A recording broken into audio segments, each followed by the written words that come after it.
அதிமுக கூட்டணிக்கு மேலும் சில கட்சிகள் வரவுள்ளதாக அதிமுக பொதுச் செயலாளர் எடப்பாடி பழனிசாமி தெரிவித்துள்ளார்.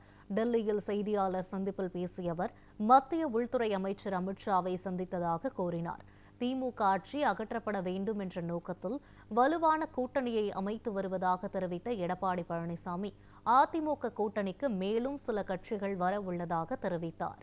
அதே நேரத்தில் சசிகலா, ஓ பன்னீர்செல்வம் ஆகியோருக்கு அதிமுகவில் இடமில்லை என்றும் திட்டவட்டமாக கூறினார்.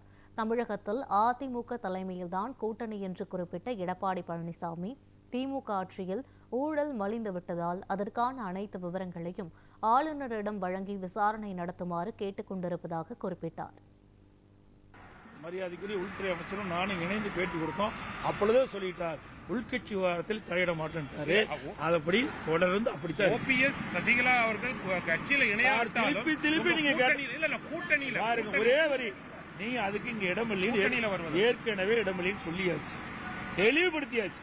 அதை மீண்டும் மீண்டும் அரைச்சமாவே அரைக்க வேண்டாம். இதோட 50 வரைக்கும் நான் சொல்லிட்டேன், டெல்லியிலையும் நான் சொல்லிட்டேன்.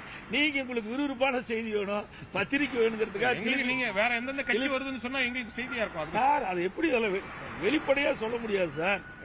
எங்களுடைய ஆட்சியில எந்த தவறு சொல்ல முடியல. முதலமைச்சர் தவறு சொல்ல போகலாம். இப்ப எவ்வளவு ஊழல் நடந்திருக்குது, அவ்வளவு ஊழலையும் மேதக ஆளுநர்கிட்ட சப்மிட் பண்ணோம்.